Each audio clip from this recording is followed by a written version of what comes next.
legally posted in accordance with the Texas Open Meeting Act.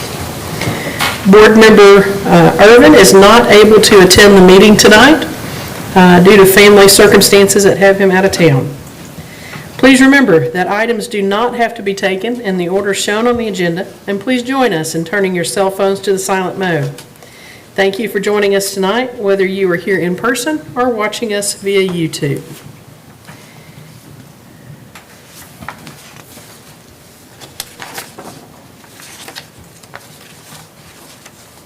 Hold for 1 second.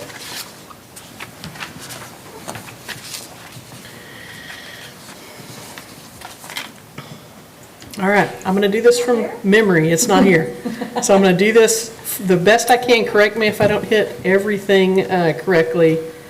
The board is now going to conduct an executive closed session pursuant to the following provisions of the Texas Open Meetings Act. And under Texas Government Code sections 551.071, 551.072, 551.074, and 551.129. No action will be taken in closed session. Any action resulting from discussions in closed session will occur when we reconvene in open session. It is now 5:01 p.m. Did I hit everything? That's pretty good. All right. Just temper this.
The board is now reconvening into open session at 6:21 p.m.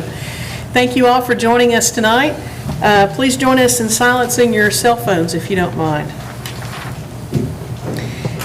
Tonight I will ask Dr. Groman if he will lead us in our invocation and our pledges.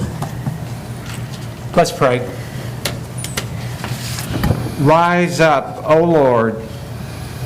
Thank you for your mercy. Please comfort Reverend Irvin and his family in their time of need. Guard us from deception and grant us wisdom. Help us to walk in the straight path. You alone are God. Amen. Thank you.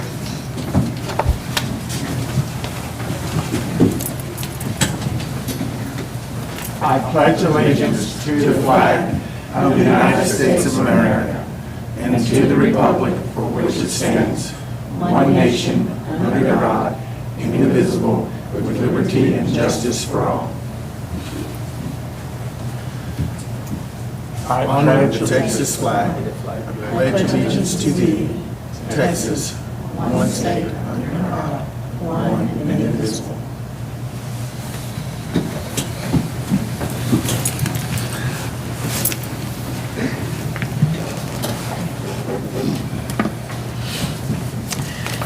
And I tell you what, if you guys will join us in standing again, Nacogdoches High School junior Aiden Finnerude will perform the national anthem on his trumpet tonight. Thank you so much for joining us tonight, Aiden.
Please come back up to the podium, Aiden, for just a minute. Sorry, I'm going to embarrass you just a little bit.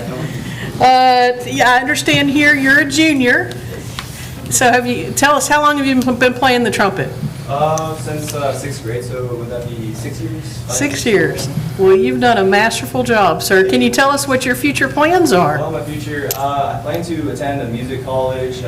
Not really sure what I want to study yet. Probably education, because that tends to be the best way to go for, job-wise. Yes, absolutely. Well, thank you so much for taking time out of your schedule to be here tonight. Excuse me, he's also All-State and he's first chair. Absolutely. Aiden is here tonight as part of our recognition of the NHS band that will take place in just a few moments. So thank you guys for being here tonight. And that leads us perfect into Mr. Linebarger. And I believe he has some recognitions for us tonight. Good evening, President Fitch, board members, Superintendent Trujillo. I don't know if you noticed, but there's something different here tonight that hadn't occurred in quite a while.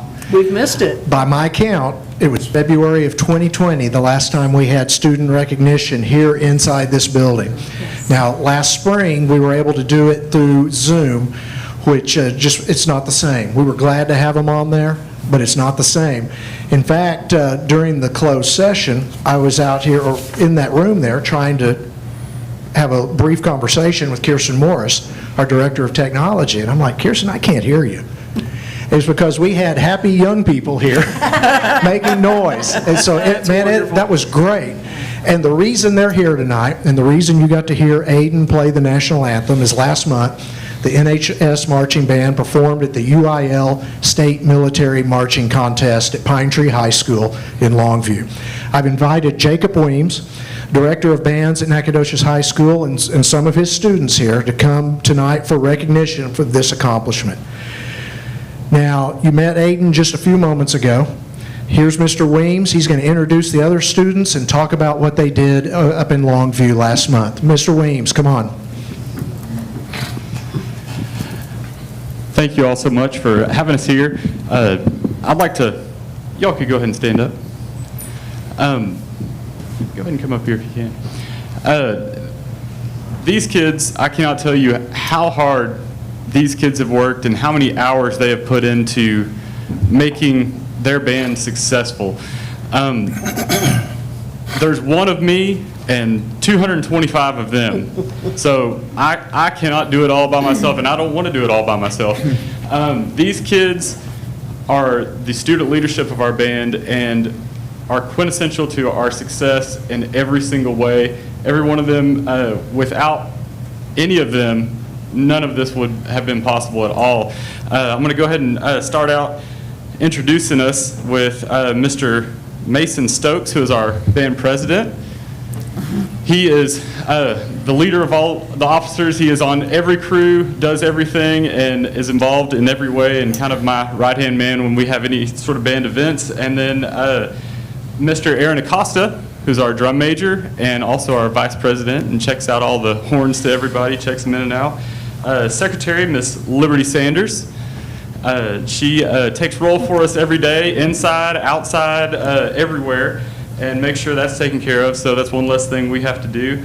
Our treasurer is Mr. Jonathan Bean, takes care of fines and fees for us, and historian is Miss Giselle Sanchez. She is the one who is going to be putting our senior slideshow together and takes pictures of everything, and we'll have a nice scrapbook of the year for everybody. Librarian that's here tonight is Mr. Thomas Morin. You can only imagine with that many kids how much music has to be copied, and those two guys copied probably thousands and thousands of sheets of music for the band, and nothing was cut off. It was a great year. Everything turned out good. Then our quartermaster is Delaney Sears. She took care of all of our uniforms for us, which is a daunting task, and keeping all that straight, and each kid having their own uniform, getting them all fitted for uniforms as well. And she leads the entire uniform crew. Then our head of hats, co-head of hats is Giselle Juarez and Mr. Israel Ocampo. They're in charge of keeping the hats straight with everybody and getting everybody fitted for hats at the beginning of the year and checking them in and out every single game, every single event. Then our head twirler is here, Miss Selena Kilmer. She is in charge of our twirling line and does an absolutely fantastic job. And I don't think I missed anybody, did I? So what these folks did, these folks started with me July 25th, probably, before August had even started, getting everything ready, prepping uniforms, prepping hats, prepping music, everything. They gave up a bulk of their summer to help make their band successful. And that's their time that they gave up because they love their band program so much. Then we worked all summer long on fundamentals, and most of these folks in here are section leaders and wound up teaching the younger kids fundamentals all the way up till October 16th, where we went to all region marching contest, where they received first divisions from every judge. So that qualified them for state marching contest, this is a pilot program. This is the first year that we have qualified because they just started this program for a military-only track of marching contest. So you don't compete against corps style bands. They've now separated corps style and military marching style so that the scoring would be fair to each one, and it's made the corps people happy and it's made the military people happy. So this was our first shot at it, and the kids did an absolutely amazing job. We wound up 7th overall in the state, and that we also competed against 6A. They were part of the group, and we were top 5 in all the 5As, but we competed against 6A as well. And I just can't tell you guys how proud I am of you and how proud you've made your community, your school, and your directors. So absolutely fantastic job.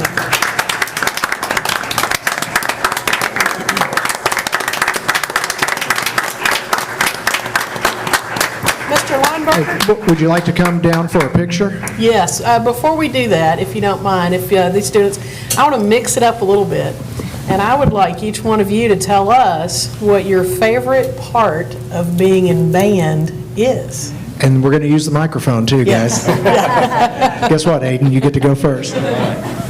Well, my favorite part of being in marching band is definitely just meeting new people every year, getting to teach the freshmen the fundamentals and everything like that. And honestly, it's just it's a really fun time overall, especially in marching season, because you get to just chill out with your friends, and it's a really fun time. My favorite part of band is probably marching season 2 with the football games, and getting to perform during halftime is always fun. And then the officers get to go during fourth quarter and meet the other band's officers, and it's such a blast to meet people from all different areas. So That's awesome. My favorite thing about band would most definitely be marching season. And the football games are fun. My favorite thing about band is the football games, Friday nights, and I don't know, as band kids, we're all kind of like a huge family, and so we all support each other. My favorite part of band is like the sense of just like one joint thing where like there's no sin or blame on anyone. If we all mess up, we mess up as a conjoint. That's awesome. Awesome. My favorite part about band is of course marching season, because as drum major, that's my bread and butter. My favorite part about band is the sense of success we all have with each other. All getting wins in contests, we all were one. Nobody messed up, nobody did anything. If somebody messed up, we all messed up. Awesome. My favorite thing was probably the people that I'm with, because they are like my family. It's been really sad to graduate because we all like go our own ways, but it's definitely been my favorite part about band. It's just the people. I love them. They're amazing. My favorite part of band is definitely marching season, but it's crazy to see how big the community is, especially with playing senior night when we play with the middle schoolers. And it's just so great to see how big the community is. My favorite part of band is also marching season. It's where we all get to know each other, and like how they said, if one of us messes up, we all mess up together. My favorite part about band is for 4 years you get to be part of like part of a section, basically like a family, and you do everything together. And you can teach them fundamentals, and overall just like play together as a whole section. That's fantastic. Mr. Williams, I think you've got a Christmas concert coming up too, don't you? And these kids, like I said, they've been so busy. I counted it up, and I was telling Mr. Linebarger, over the past 4 weeks, I don't think they even realize it because they haven't slept enough to even realize it, but over the past 4 weeks, they've had over 15 band events. So an event for basically every 2 days. They've had something going on, and I know they've had some late nights and early mornings. We got back from Texarkana game at 2 a.m. and got up the next morning and did a parade. And we did parades back to back, and but these kids have been working. You heard them all talk about how much they enjoyed marching season. We didn't get to travel last year, so they've been extra busy, and this has been a great year for them to re-experience marching band and those away games and having all that fun. And yes, it never stops in band. So we do have a Christmas concert coming up December 13th. So mark that down on your calendars. And these kids are going to do an outstanding job. And that will be all bands, grades 6th through 12th grade, all in one night on the floor at the same time. So you can come just enjoy the whole night and listen to the little kids up through the big kids. Wonderful. Mr. Weems, I have to say, being a graduate from the Golden Dragon Band, class of 1985, now don't do the math tonight, I can tell you for a fact, this family that you'll have them forever.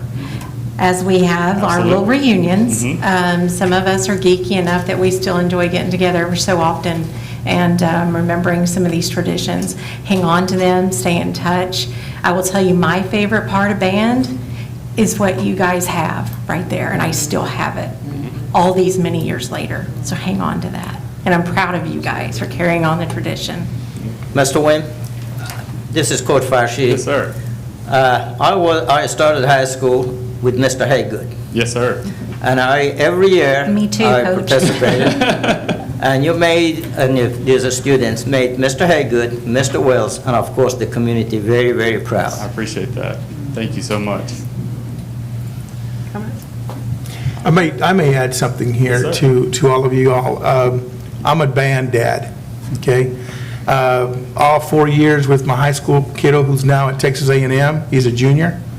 And the future that you guys have, even though you're not my child, I know the future you're going to have is bright because I had a band kid. He was a drum major. He worked hard. He got his grades down. But I'm going to tell you one thing, is that silent fan that's not here tonight. And I'm speaking on behalf of the band dads and the band moms. That your success being here today, I was listening to you play the trumpet, and you said you started in 6th grade? You didn't drive yourself, did you? Not in 6th grade. Mom or dad took you to your practices. Some of you have been blessed to go to private lessons and travel some distances to get that. You wanted a specific instrument. Mom and dad made it happen. They found it. They found a way to make the bill, pay the bill. You wanted that professional horn. I didn't know what a professional horn was, but it cost me as much as my first vehicle. And so, but I'm going to tell you the sacrifices that your mom and your dad have done to invest in each and every one of you.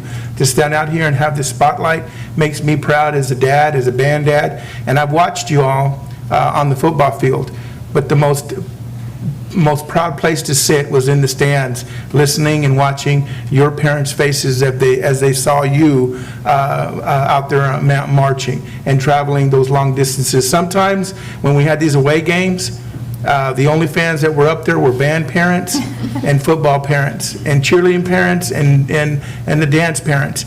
And so I don't want to go without saying thank you to your mom and your dad and your family. And they may or may not be here, but you can do something for me. Right behind you back there is a little green and red light on that back wall. If you wave at it, you're waving at your mom and dad, because if they're watching from a distance. So thank you so much, Mr. Weems, for the work you've done. And we're excited to see the work that's coming up, because you got a big band. We saw those middle school kids up there. Yes, sir. Thank you all so much. I have one thing to say. Excellence yesterday, excellence today, excellence tomorrow. You are excellence for NHS, for NISD, and for the community of Nacogdoches. Everybody knows who you are, not just in this city, but all over the state. Keep doing what you're doing, and have people follow you. Thank you so much. All right, we'll take a quick picture if that's okay with everybody.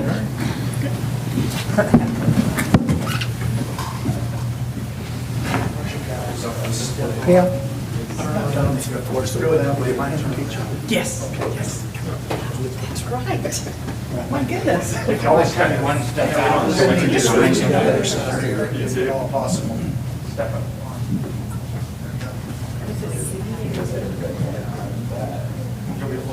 Yeah, you hold it. Mr. Williams, can you step right back through there? All right. Here we go on 3. 1, 2, 3. Hold on, let me get one more. 1, 2, 3. All right. Thank you, guys. Well done.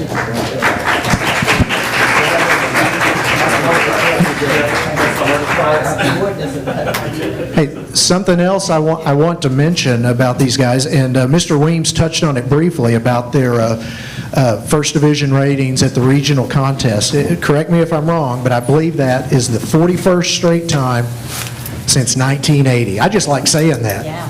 That's a long time. That's what, 3 band directors? And a whole lot of kids. Thank you all. Tradition of excellence.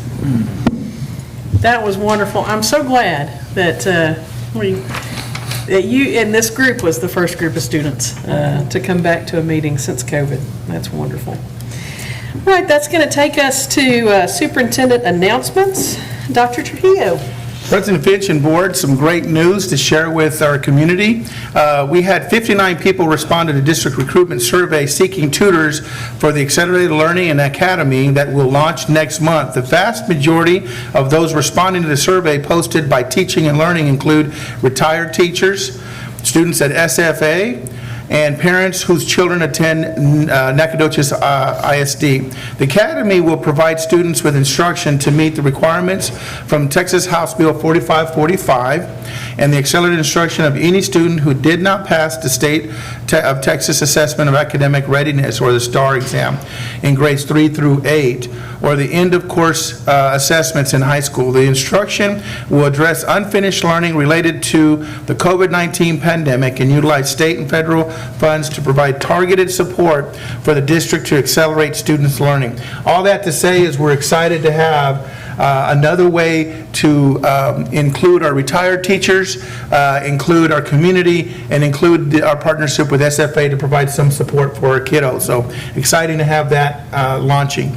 The second one is Nacogdoches High School senior Neo Ajero will compete as division finalist in the MTNA South Central Division Senior Piano Competition.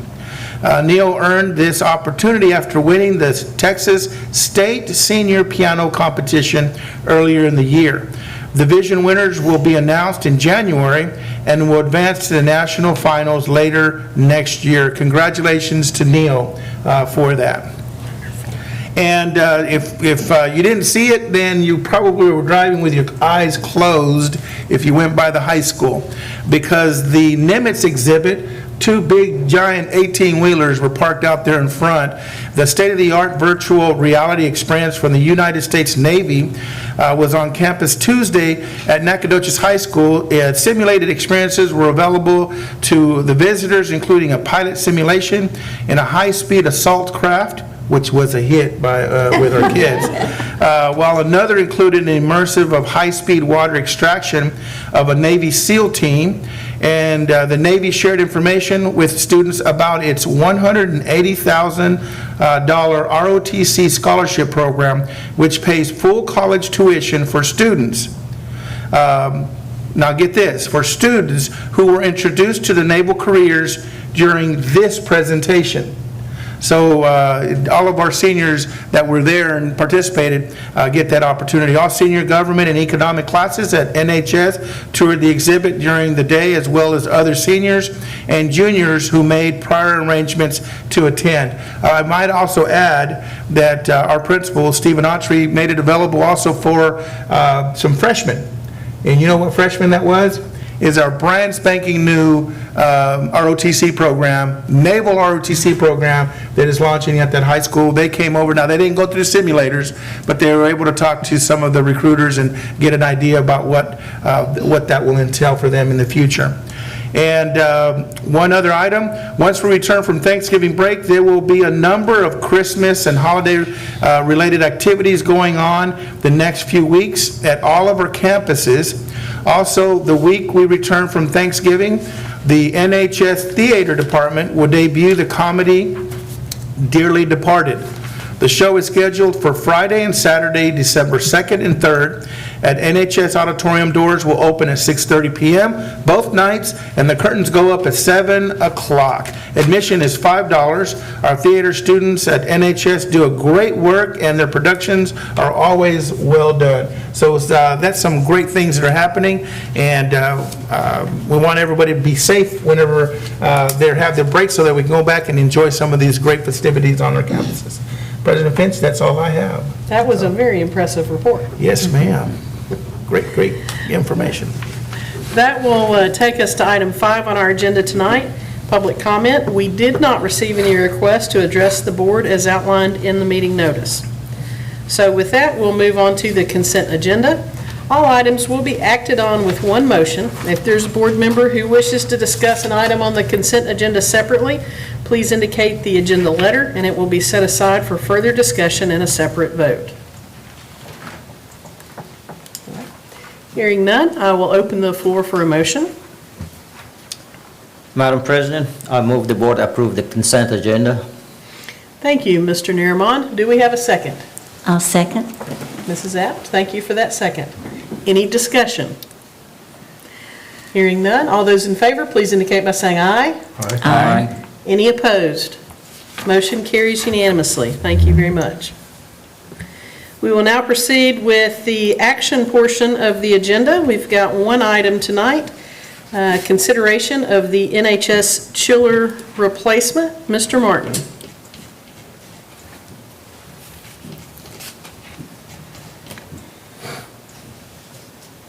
Good evening, President Fitch, members of the board, Dr. Trujillo.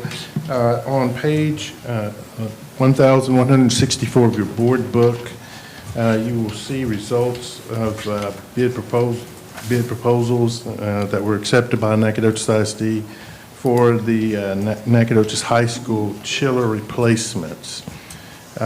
If you recall back during the bond, we called out that our chillers, two 110-ton chillers needed to be replaced at the high school, and that was placed under the priority maintenance part of the bond. Unfortunately, if you'll take a look on page 1166, you will see a letter from architect Mr. Army Curtis, and at the bottom of that letter, you will see the breakdown of this project. The bond budget for this project was $242,000. The project came in at $747,366, which includes contingency fees and architect and engineer fees. So this project did come in a little bit over budget. Administration is proposing to fund the remainder of the project through freed up bond funds that were moved to ESSER funds. I'll be happy to, and Mr. Raffalou is here as well, we'll be happy to answer any questions about the project that you all may have. I would, just for our information, I mean, that's understandable that we don't always hit our projection correctly. This is a pretty big difference. Is there a particular reason or point or area that we can point to say this is why it came in so much over budget or what we had anticipated? I think there are several areas we could point at: COVID, labor force, cost of goods and materials. We can also say that we may have undershot the number back in 2018 when we created the budget for this project.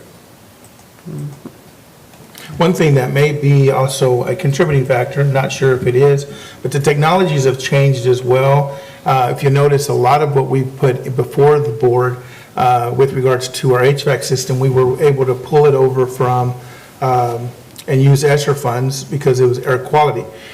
Trust me, we looked at this pretty closely to see would it fit the definition and maybe be able to provide the support through ESSER funds. And unfortunately, because it's the chiller portion of it, it is not. However, there are new technologies now that are in place in the HVAC system possibly that are causing it to have some adjustments as well, because the HVAC system now has a lot of things that they didn't have before in order to refine that air quality that we have. So there's a number of factors that are there, but that could also be one. It's purely speculatory, though, it's as far as that being the case. Ralph, nobody knows about our maintenance and our needs better than you. Is there anything that you wanted to tell us?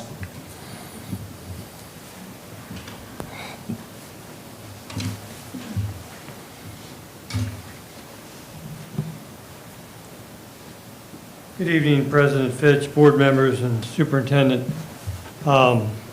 Cindy right here with me.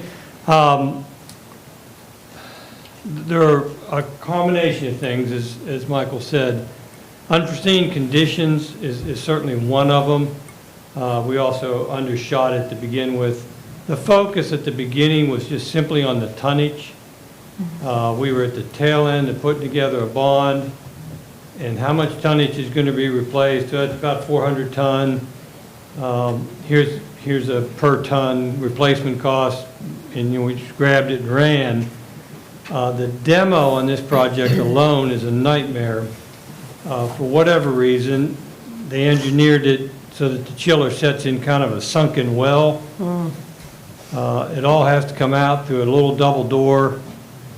So it's just very, very labor intensive. Let me check my notes here. I guess, yeah, the biggest thing that I can remember is the focus was strictly on The tonnage, that makes sense. tonnage replacement, and we need a number, and Yeah. I don't know, Cindy, is there anything else that you can?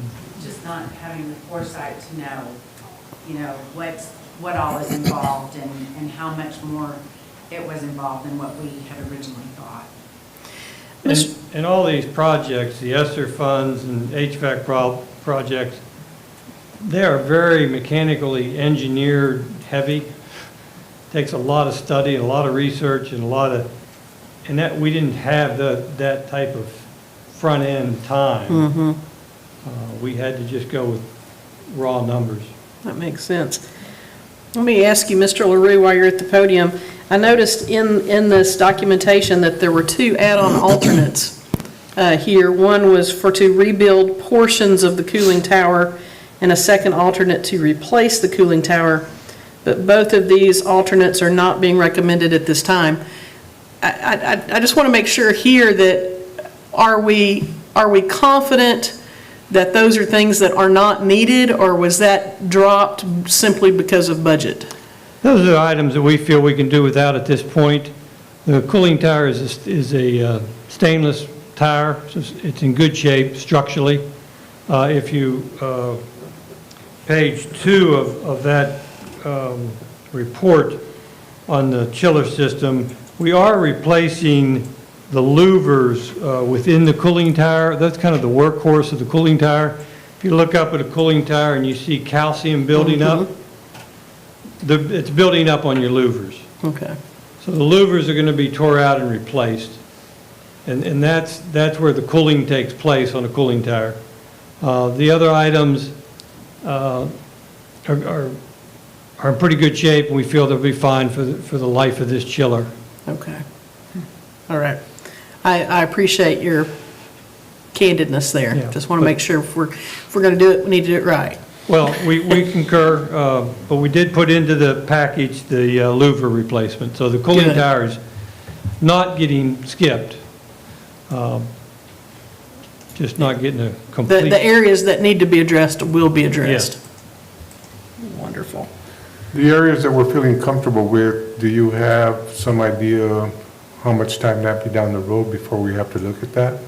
15 to 20 years, with the exception of a couple motor pumps, and they could run for 30 years, they could run for 5 minutes.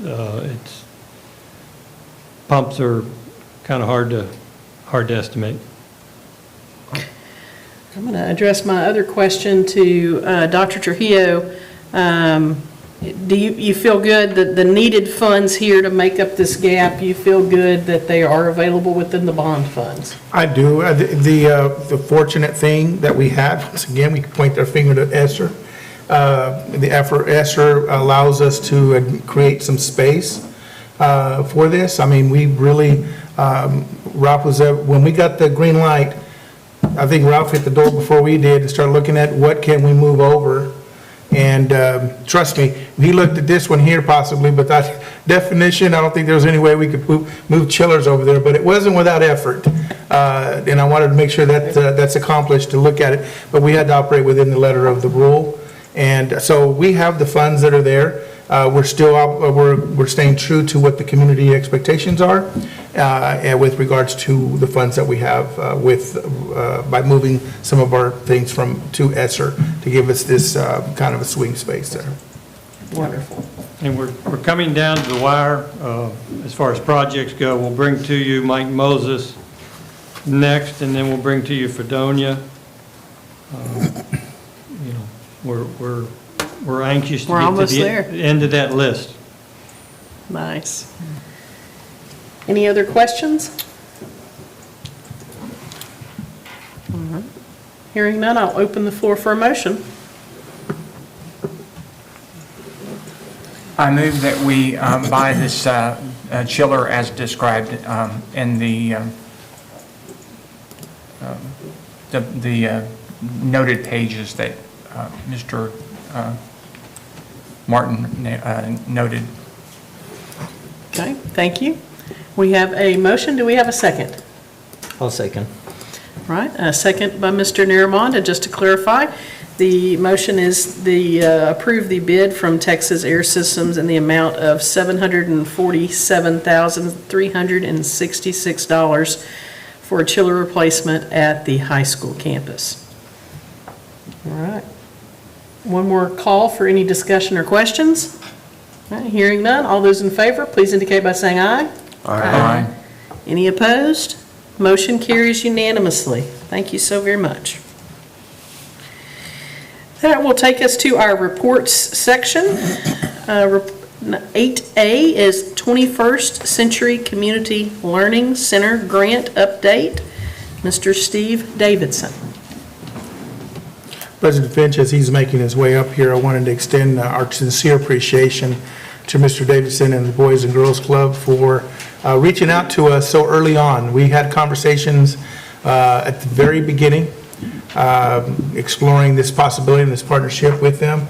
And I'm very thankful for that partnership with them. And I look forward to having this great initiative moving forward. And we're not the only ones that are in this partnership. We're with great company when it comes to it. So once again, Mr. Davidson, thank you so much for thinking of Nacogdoches ISD. We're blessed to have your organization here in the community that serves the students of in our community and have you in partnership with us. So thank you. Yes. So good evening, President Finch, board members, Superintendent Trujillo. My name's Steve Davidson. I'm the president and CEO of the Boys and Girls Club of Deep East, Texas. Joining me this evening is Jose Vasquez. Jose is our project director for the 21st Century Community Learning Center grant. As Dr. Trujillo said, in 2020 we entered into a collaboration with 3 school districts in Deep East, Texas: Nacogdoches ISD, Crockett ISD, and Livingston ISD on the submittal of a 21st Century Community Learning Grant. Through the support of all the parties within the district, that includes the superintendents, senior management team, principals, teachers, parents, and students, we gathered the information and submitted the grant. We were successfully awarded the grant in July of 2021.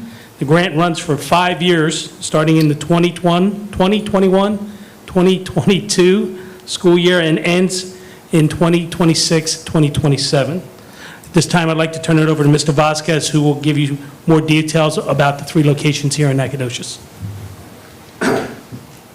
Hello, good evening, President Fitch, the board, and Ms. Dr. Trujillo. I don't have a, oh, here it is. So as Mr. Davidson was saying, we've had 3 schools that we're working with.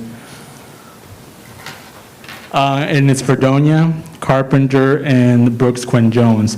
We have the pleasure of being at those school sites and having our program at these schools. So the overall goal of our program is to improve our academic performance. We try to increase the attendance rate. We also try to do like SEL classes and adult education classes to improve behavior, promotion rates. We also try to increase graduation rates. We start trying to do enrichments that include college and career readiness by inviting people from the community to come to see our kids and talk about their careers and potential careers that the kids could do. And we also increase family engagement, which we provide our own family engagement, but we also partner with the schools and we promote any of the NAC ISD school events that they'll be going on. Our overview of the grant, we have 32 weeks during the school year, and then we have 6 weeks in the summer. And as Mr. Davidson was saying, we have 5 years with this grant. So potentially, we serve about 400 students and 130 families during the school year, with our 3 schools combined. The structure of our program, we have me as the project director, so I oversee, the grant, partnerships. We have a site director that's at each one of the schools, and they oversee the program implementation, staffing, and the academic components and enrichments. We also have NAC ISD certified teachers who are doing our teaching academic hour. And we've had the pleasure of having Dr. Corley and Dr. Hill really assist us with that. And we also have a family engagement specialist that's at each one of the districts, and they help us to provide those adult education classes, provide showcases, and invite parents to the program and recruit students. The schedule that we typically do, we have our 3:30 to 4:30, that's our homework help time. So when the students come to us, we help them with the homework, and we also provide a snack. Our 4:30 to 5:30 is our teacher time. During this time is when we have our certified teachers basically reinforcing a lot of what they're learning in the schools, and really trying to increase those essential standards that we have at NAC ISD. 5:30 to 6:30 is our enrichments, and that typically includes our STEM, SEL, art, healthy habits, theater, and any type of enrichments that the kids are interested. We do surveys so we can find out what exactly the kids like to do. And we have academic collaboration with the schools, because all the kids that come to our programs, they're nominated by the school. So that's interventionalists, principals, teachers, parents, and the teachers that we have, they're following the academic metrics of NAC ISD, and we're also, again, providing, making sure the kids know those essential standards so they're able to, move into next grades knowing the things they're supposed to know. In our family engagement, we have a goal of having 43 families per site, and the way that we do this is we have our showcases, we have adult education classes, so we'll do like adult literacy, SEL, dealing with kids, especially during like bullying time and COVID, and community resources. So our family engagement specialists, they go out and they look for resources in the community that the parents can use, and we provide it for them. So if the parents need any type of medical help, any type of literacy or financial help, we're able to provide them some resources in the community. And of course, we try to make sure that we are advocating and promoting any NAC ISD school function. So if there's a literacy night, we'll even try to partner and have a little table for us as well, and we promote it to make sure that those parents that are coming to us also go to these school district and school functions. And that's my contact information, Jose Vasquez. That's my phone number. So if you need to contact me, that's how you can contact me. Any questions? Mr. Vasquez, I have a question. When you're talking about the overall goals, behavior, what does that look like? What do you guys do? So we provide, I think, the behavior, it not only necessarily is with the kid, it's with the parent as well. So we provide adult education classes as far as like how to handle when their kids have anger issues or when they're dealing with bullying. We also provide enrichments that provide SEL that show the kids like what happens instead of, when they're upset, instead of going towards the negative, how do we turn that energy into a positive reaction? So that's how we kind of deal with it. And we also, it's an incentive, so if kids are suspended from school, they cannot come to our program. Thank you.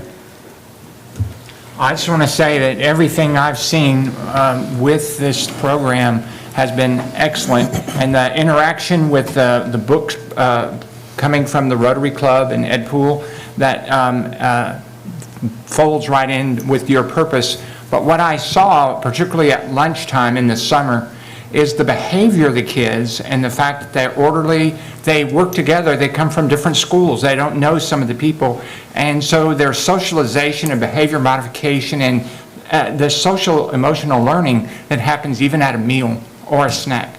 So all these things work together, and you're doing a great work, and I know I've seen how hard you work, and so thank you so much. You're helping our students. You're helping our community.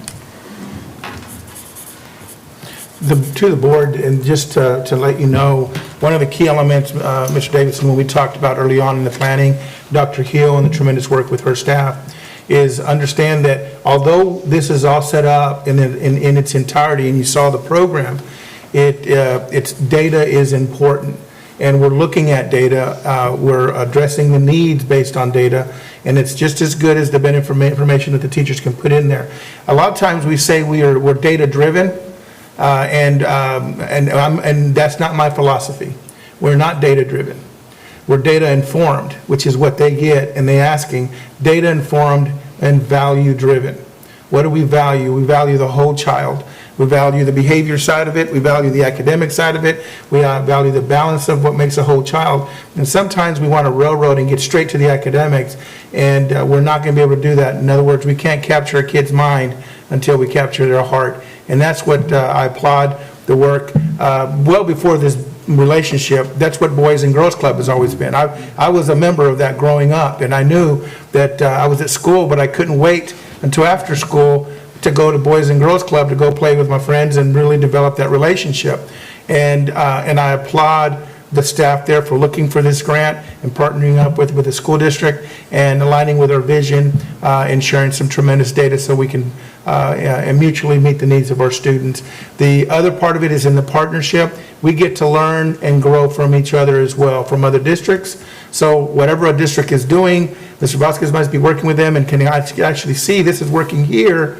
They're addressing this. Could this work here in Nacogdoches? So the partnership also takes us across the boundaries, and we can grow from each other's relationships, and it strengthens the relationship within the superintendents as well with the three communities that we're serving. So once again, thank you, gentlemen, for the work that you're doing, but I wanted the board to know that we're looking at data just to be informed, but we're driven by the values that we have behind it.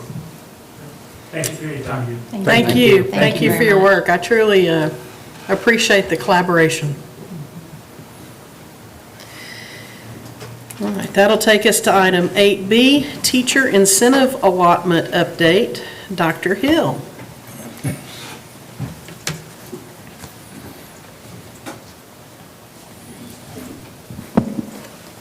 Good evening, President Fitch, board members, Superintendent Trujillo. Going to wait on Mr. Linebarger for a moment. I'm excited to hear this. Well, I hope I can give you the information that you want. Understand this is a very brief presentation, right? It's almost at the 150,000 viewpoint. So I'm sure there will be additional reports as a follow-up as we continue on this journey in our planning year. So I'll go ahead and preface it with that. And then, of course, Dr. Trujillo, he's been down this road before, so he'll help me, I know, in any way possible this evening. So, as we know, teacher incentive allotment was created by the Texas legislature as part of HB 3 a couple of years ago, or several years ago. And so tonight's presentation is just to talk to you about the opportunity for our teachers to make more money. It's really one of the goals. Clicker in order. So when we're talking about goals, specifically we're talking about to reward, retain, and as well as to recruit our teachers.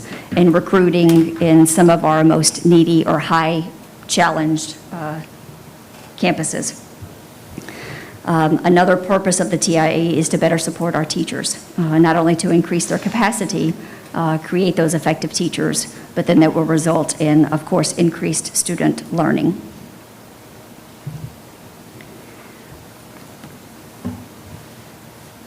We are allowed an opportunity to create a local designation system. So there's really two ways in TIA for a teacher to receive the incentive. One is through the local designation, where we as NISD would create this with stakeholder input. And we would, the designation levels are master level, exemplary level, recognized level. The second way for a teacher to receive this incentive, and it's an automatic, is if they already come to us with a national board certification. We actually have one staff member that came to us with this certification, so this will be their second year of receiving an incentive because they already have acquired the national board certification. Nice. TIA is in its infancy. I mean, one of its goals is to reward the top third teachers in the state of Texas.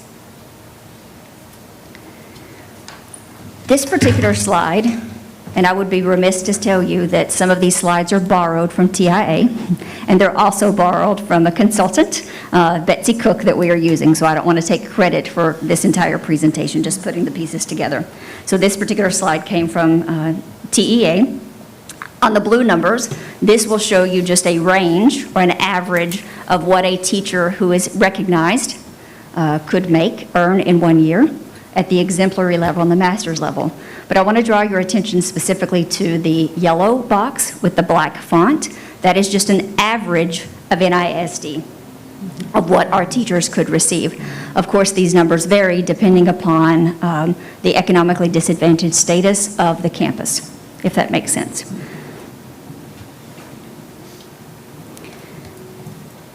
This particular slide just shows you how much it's grown since it began. So cohort A, the cohorts on the left-hand side just represent the districts that jumped out there each year and have made application, if that makes sense. So the first year that it was available was cohort A. You saw it was at 30 approved applications. Cohort D is 186. Nacogdoches ISD has submitted a letter of intent to the state for cohort E as an elephant. And as of right now, there are 275 districts slated to submit an application for cohort E. This particular slide just gives you an idea of the amount of money that has already been distributed or is planning to be distributed during this school year, so it's $43 million. So the nitty-gritty is, where are we? What have we been doing? How are we planning for this? So this just gives you a brief timeline of some of the things that we've been working on since the beginning of the school year. So we do have monthly TIA lead meetings. Those right now consist of district as well as campus administrators. Those have been face-to-face meetings.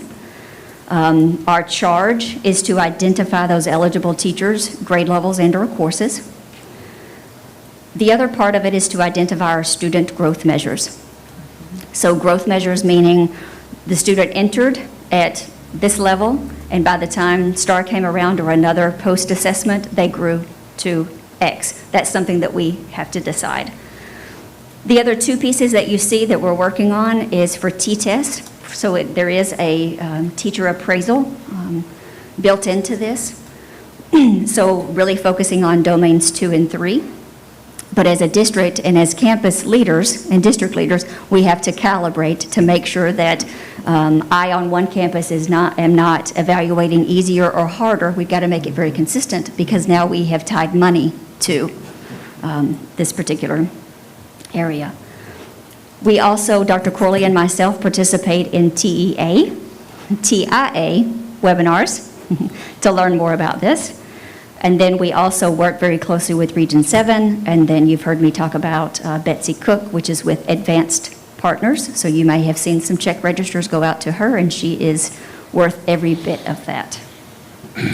So our next steps are in January. We hope to have those first two bullets under the monthly TIA lead meetings pretty much solidified, and we will go out and start visiting with the campus teachers and letting them know this is our plans, and then submitting a survey to them so that they can give us some feedback.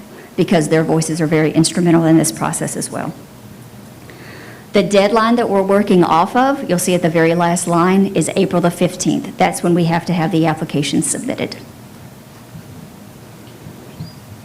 Dr. Hill, just real quickly, so the board can see this, I'm talking to the folks in the audience. If you have participated one or more of these preliminary TIA conversations or meetings, do you mind standing just for a moment? Oh, wow. I want you to see this because this is not done in a box. We have representation from every different level, and we have some that will be coming on board as we proceed. So when we talk about participation, and we want to make sure you can see the tremendous work that Dr. Hill and Dr. Corley are doing to me, very inclusive, and make sure that we have the voices of every department that are out there. Thank you so much for the work that you've been doing and continue to do with this. It's going to be valuable. Thank you, Dr. Hill. Thank you, Dr. Trujillo, for that. This particular slide just talks us through that we want to start small.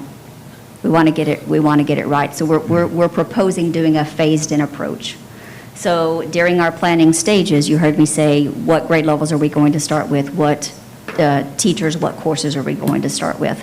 The ultimate goal, you'll see by this timeline, is by the school year 24-25, all of our teachers are included in this. This is just another slide from TEA, but it just gives us a very specific Cohort E application timeline. And so you'll see on the left-hand side of your screen, those first two icons are the pre-application, where we're developing and including our stakeholders in the involvement of the planning stages. And then this year is when we will make our application. As we fast forward to the 22-23 school year, you'll see that's the data capture year. So every teacher grade level course that has been selected in our phase 1, all of those teachers will be evaluated, and we will begin to collect the student data because we're looking at student growth as well as the teacher observation. And then hopefully we'll know by the end of next year whether or not our application has been accepted. It's my understanding that once an application is accepted, to expect Texas Tech to have some conversations with us about the application, the narrative that we put in the answers. So I'm not going to be disappointed if we submit it the first time and we have to come on, almost come into negotiations to provide some additional clarification. Can you provide us with a little bit more information about how a teacher becomes recognized, exemplary, or master? So it is a combination of their appraisal, their annual appraisal, in combination with their student growth. So I don't know if that, so basically we'll go through the year, and let's say if I just started with third grade math, then I would likely have a pre-assessment at the beginning of the year, which would probably be a released third grade STAR test from preceding years. My post-assessment would be the end of the year STAR. And then we would look at specifically your domain 3, 2, and 3 of your observation. And each of those are weighted differently. That's something that we get to decide in our application, how we want those weighted. So it's based off student growth. Growth, not performance. Which is key, right. Growth and our observation combined. Absolutely. Now, President Finch, what's important to know with this as we're designing this, we're slow is fast, fast is slow. We're going to go into this very meticulous and making sure, because we do have staff members that are probably thinking, wait a minute, what do you mean growth? I don't have growth. I don't have a growth measure in my job. I'm a CTE teacher, or I'm a fine arts teacher, and that's why we've got to look at the metrics of how we're going to design that. Growth can be a given teacher. Growth can also be a campus. And so if the campus, you look at the data and you have a percentage, and that's what this task force is looking at, this committee is looking at, is how do we build the capacity? So when you see this leveling system occurring, this is a multi-year launch. We're launching this first group based on the guidance of our principals and the areas that we know that we can measure, and we have indicators are pretty easy to arrive with. But then we get to some of the complicated ones. And that's not necessarily, a lot of times, the second grade, or it might not be fine arts. It might be English 1, English 2. Some of your top level science courses may fall into that. Athletics falls into that. So it's multifaceted. At the end of the process, 100% of our teachers that we have will be in the system. But it takes time for us to build those indicators and the dialogue that we have with the teachers as we arrive to that. Now, when they get to the recognized exemplary or master level, the one thing, it's a 5-year process. They get locked in for that. They can move up in those 5 years. That's why evaluations will continue. They could be recognized, and then the next year, the growth is there, and they go up, and now they're exemplary, which means they get more money that's coming to them. Or you may have a teacher that gets in there and it's dynamic, and we know them. They've been in there working their tails off. Kids are doing amazing things, and growth is out the window. A teacher can go straight from the very first year, based on the rubrics that's been designed, to go to master level. That was going to be one of my questions, is realistically, if I'm starting out and I'm a year 1 or year 2 teacher, a newer teacher, how does this impact me, and how do I, how long would it realistically take me to potentially realize this? It's really up to the educator. All right. Really up to the educator on the depth and the level you can go. She mentioned National Board Certified. And some teachers may say, you know what, they've not had that enticement to go after becoming a nationally board certified teacher, but because it takes about 3 years to do it, and it costs money to do it. So let's say it costs me $3,000 to do that. I get nationally board certified. It's a lot of work, a lot of work ethic. It pays off on the end because the rubric may have a payout. And so you'll wind up with more teachers that are nationally certified, board certified to meet the needs. One thing that is critical to know is for those 5 years, a teacher can go up. They can't come down. And so, in other words, if it's a master teacher and a poor evaluation or poor performance doesn't knock the teacher down to exemplary. Once we've moved up, that's why the rubric and the system has to be very, very, very, very concise, because we can move up. After the 5 years, then you can reevaluate that and see where they are flowing as you see the process as you're moving. I just wanted to mention that it's a one direction to masters. And I'm going to tell you, every teacher, every educator that we get that moves from becomes recognized, is tremendous because they're touching lives of kids. When they get to exemplary, my gosh, they're making some amazing things doing some amazing things with students. And if they get to master, they're rock stars.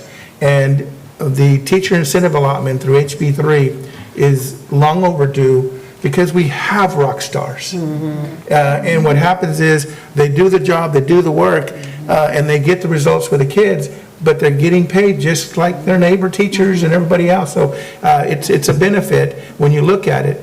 I will tell you this, we were in cohort D early on.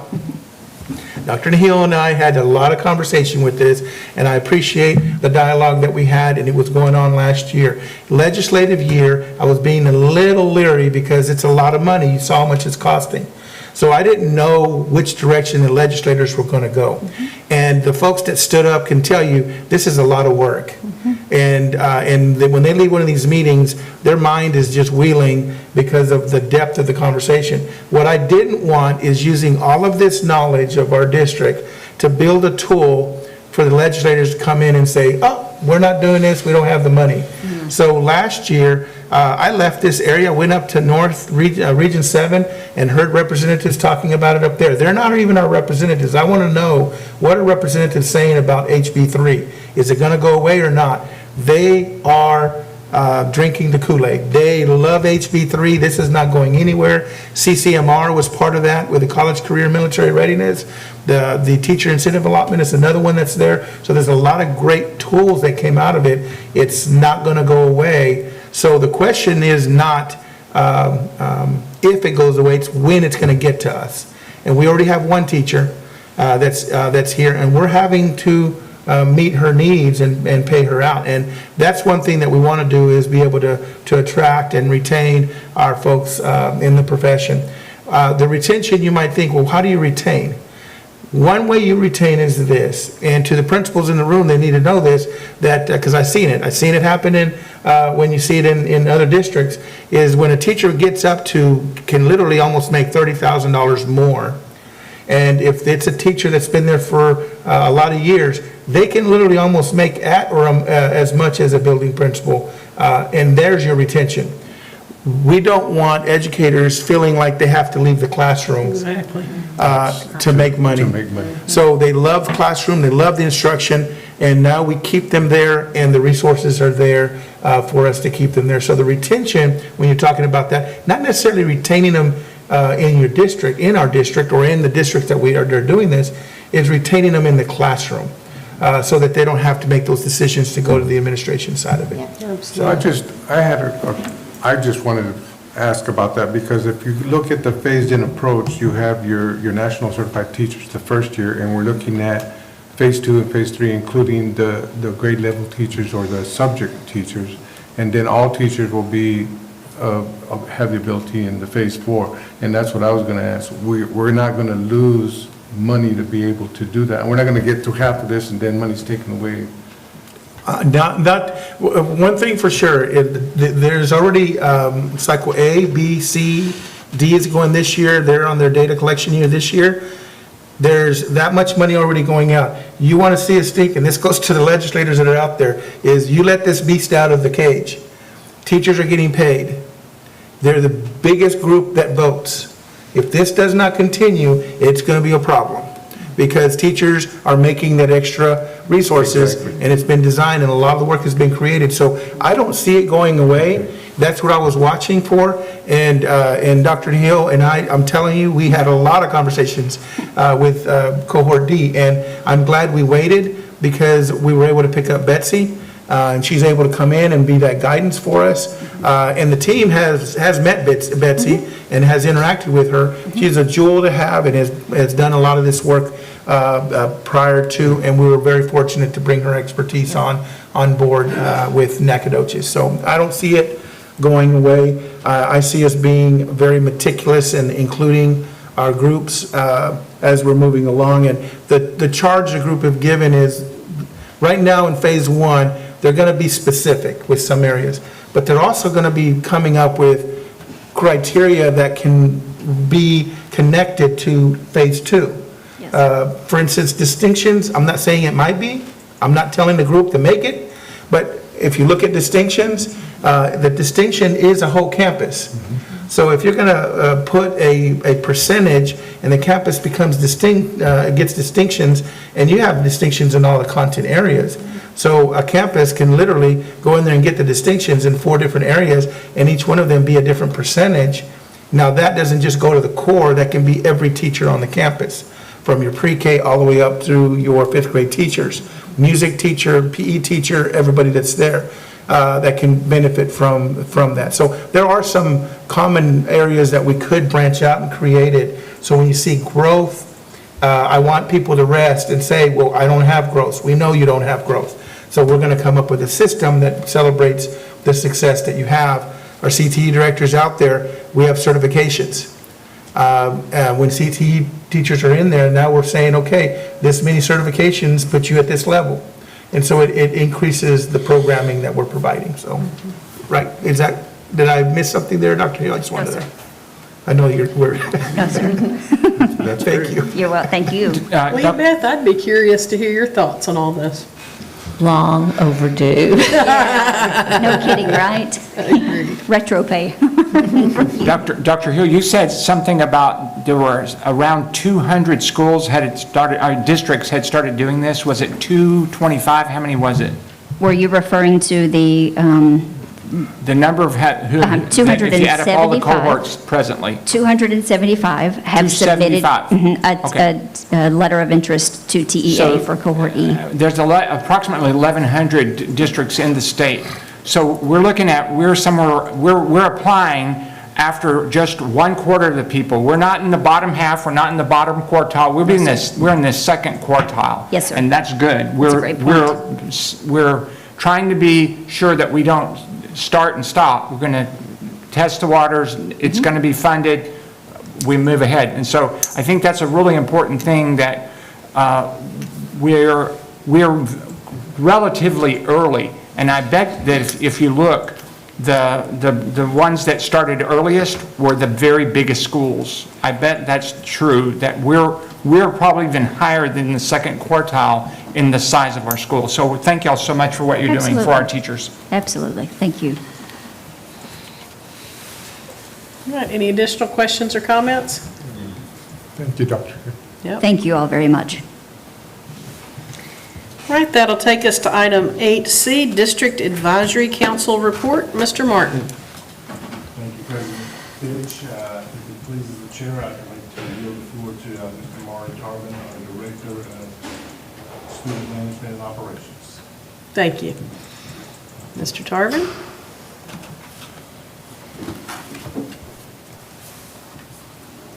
Thank you, and good evening, President Fitch, board members, Dr. Trujillo. I want to take just a minute so we can get this presentation up and running. Thank you, Les, I appreciate that. I want to talk to you just a few minutes about the Nacogdoches Independent School District Advisory Committee this year. I want to just kind of go over what we're doing. I want to talk about the purpose. We serve as a liaison between the Campus Advisory Committee and the superintendent. Serve as a sounding board for projected changes in policy and other concerns that may be raised by the superintendent. Study and make suggestions for change or improvement in any program offered by the superintendent. Assess district-wide programs and services. Be visible in the committee. And the District Advisory Committee must have at least one public meeting annually about the progress of the district in achieving its goals. Now, the membership is a professional staff from each campus. That's one from each elementary, one from each middle school, one from the high school, one from our DAEP or AEP. Those members at the campus level are voted on by their campus, okay? So they get to represent their campus, and they're voted on by their people. So that's very important, because we need those people to be trusted. We need our campuses to feel good about those people. We also do 2 district-level professional staff. We have 2 parents at the District Advisory Committee. A parent, I'll let y'all read the definition, but a parent is somebody who lives in Nacogdoches, has a student here in Nacogdoches, ISD, okay? What they cannot be is an employee who has a child in the district. Then they would be considered an employee, not a parent, okay? We do 2 community members, and those community members must reside in ISD but do not have a child in the schools at this time. And then we do 2 business members from the community as well. One of the things that we need to look at when we talk about membership is how accessible are they to the campuses and to the people of Nacogdoches ISD. What we have done is we've made this where they are voted upon, so teachers should know about them.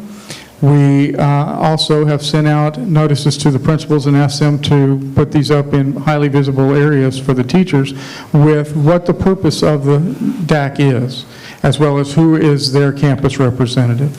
We want the staff to have access to them and be able to suggest anything that they may want to do.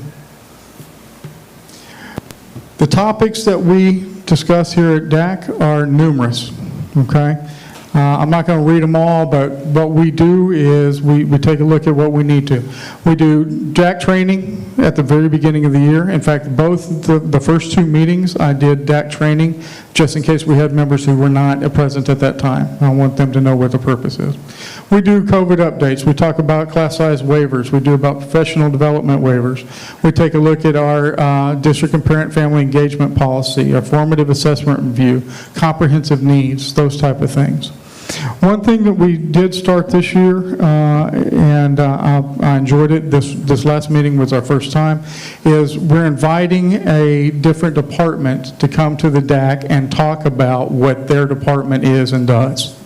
It's just another opportunity to educate not only our staff, but the parents, the community, as to what Nacogdoches ISD is doing. So we've started that, and I'm really quite enjoying that as well. Meetings. What the law says is that we must have at least 3 meetings of the DAC per year. Well, you know, Nacogdoches ISD, I believe in the DAC. Then that's important. And so we're not going to do just 3. I have a meeting scheduled for every month. Okay? We have some business. If we don't have specific business to do, at least we're going to be talking about different programs and different departments, so they'll get some information. So we do that every month. Okay? And what we're planning this year is that the last meeting of the year will be an open meeting for the public. And the reason I'm choosing that particular meeting is because at the end of the year, we would be able to open it up to the public and tell them exactly what DAC has done this year. All the topics, all the things that we've done with that, okay? And I would be remiss if I didn't talk about the expectations for our members of DAC, okay? They are to attend all meetings, and this is the important part as well.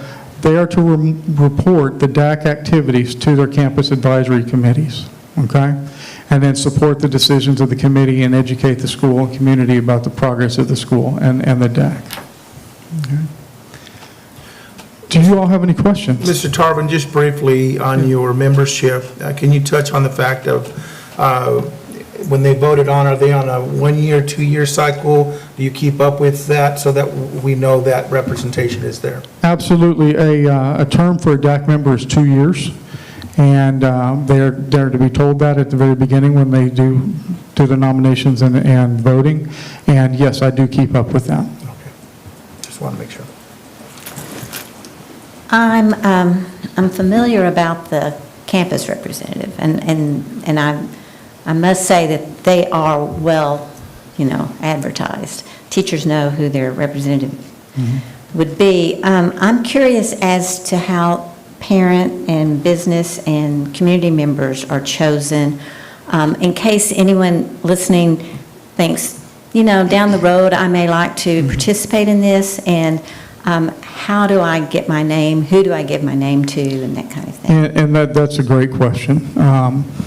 There are a number of things that we've done. I've asked the principals, do they have any parents that they know that would be a member of the DAC or would represent very well for their campus? So if they gave me a name, we certainly called on them. We also got with Erin Wyndham and asked her, do you know anybody who would like to be a part of DAC or who might be a good DAC member?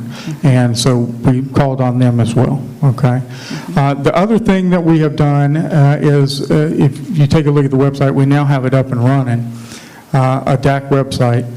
And in that particular thing, I go through the purpose of what the DAC does, but also on there, I put in there the statement, and I'm paraphrasing, so please forgive me. That we are always looking for people who would like to be a part of this, and I gave them my name and number to contact if they're interested. Excellent, excellent. I keep going back to something Dr. Hill said in the summer, and that is that she really listens to the input. This is one of the ways that she makes decisions on curriculum and things like that as to what DAC's doing. So I think it's very important that people who are interested in being involved in what we're doing, I'm talking about community and parents, that they need to see. I'm so glad that we've got a website up now so that anyone out there that thinks this is something for them, that they need to get on and start looking at that. Yes, ma'am. Also had another question. Okay. When you're talking about year, and when I look at the list, it looks apparent to me, but I just want clarification, that we're talking about school year. So the public end of the year, last meeting, we're talking about, that would be May, right? Yes, ma'am. Okay. Yeah. Just want to make that, okay. Any other questions?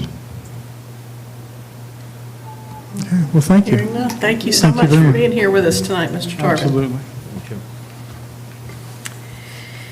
All right, that'll take us, the next item on our agenda, the level 3 grievance was withdrawn prior to tonight's meeting.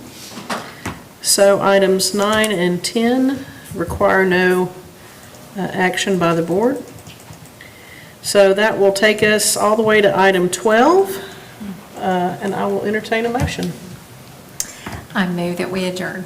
Thank you, Mrs. Winslow. Do we have a second? I second.